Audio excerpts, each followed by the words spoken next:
There's a moment in My Neighbor Totoro where nothing is happening. No dialogue, no music pushing the emotions forward, just a child standing in the rain, waiting. And somehow that quiet moment understands fear better than any other movie does. Collectors, welcome back.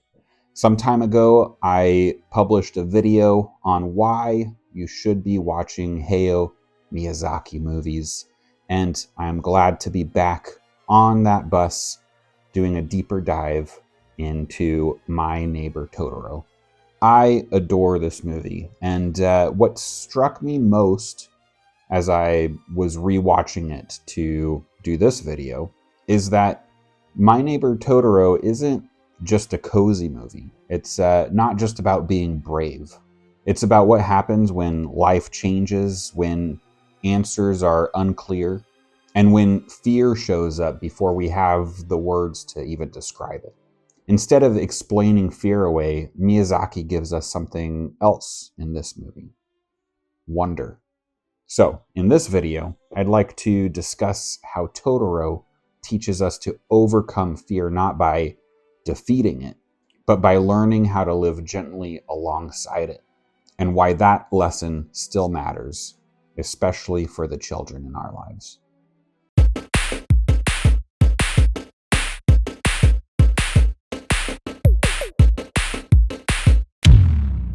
One of the most striking things about Totoro is how little it actually explains itself, right? It puts the audience into the position of these children who are left in the dark for a good portion of the movie out of this veiled sense of protection.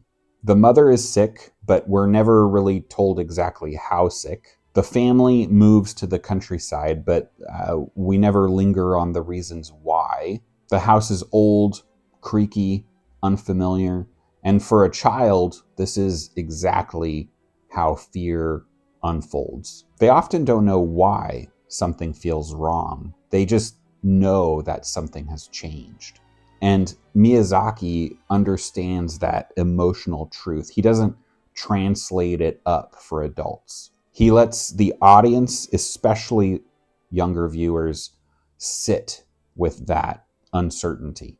And instead of removing fear, he introduces wonder right alongside it. The first supernatural encounter in the film isn't actually Totoro, right? It's the Dustbunnies. Tiny, skittering shapes living in the dark corners of an unfamiliar house. This could have been a horror moment. Dark rooms, strange sounds, shadows moving when no one's looking. But instead, the girls confront it. The fear doesn't disappear, it's reframed.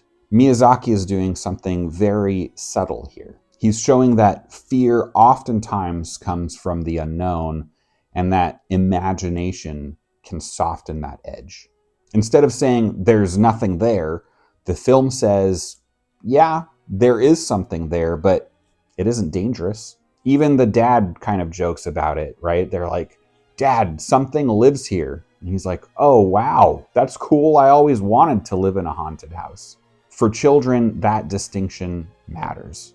In real life, we often rush to erase fear through logic, but Totoro is suggesting something different. Give fear a shape, give it a story, let it exist without letting it dominate. Totoro himself is introduced slowly. He isn't explained. He isn't framed as a protector or a guide. He simply is there.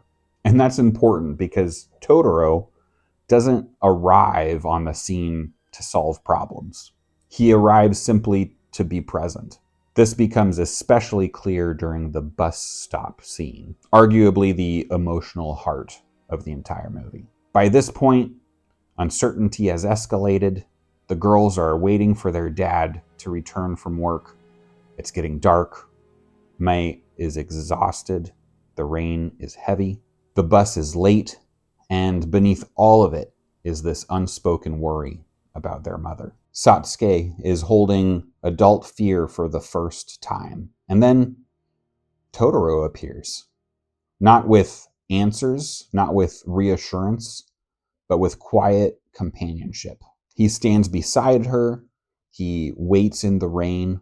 There's no dialogue, no lesson spelled out, just presence. This is Miyazaki saying something very profound.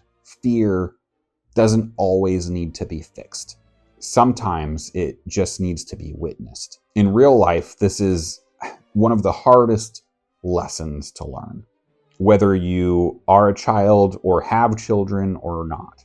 We want to explain. We want to reassure. We want to rush fear away. Totoro doesn't do that. Instead, he shares the moment.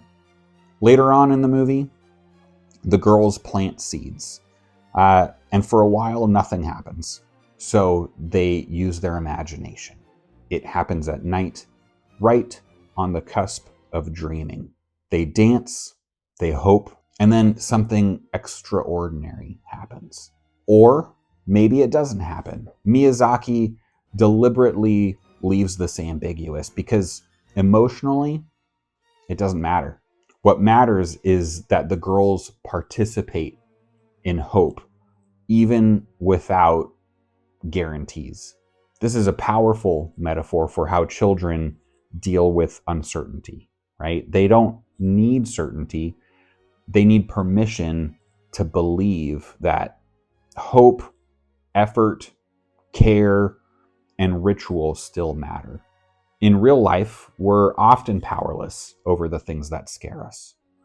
Change, illness, loss, but wonder becomes a way to reclaim agency. Not through control, but connection. The film's darkest moment comes when Mei disappears. There's absolutely no magic here at first. No Totoro, no comfort, just panic. And at this stage, this is really important because Miyazaki doesn't use wonder to avoid fear. He lets fear exist, fully exist. And when Satsuki reaches the end of all of her options, everything she's tried to do, only when she asks for help does the wonder return. Totoro doesn't erase the danger. He helps navigate it. And that difference is crucial. Wonder isn't escapism. It's not a golden ticket. It's a resource. And that resource can lead us to believe that in the end, everything can be okay. My Neighbor Totoro isn't teaching us or children simply to be brave, though it does do that a little bit. What it is teaching them is that fear doesn't mean you're weak. Uncertainty doesn't mean the world is broken. And for adults, the film is a quiet reminder that children process fear symbolically.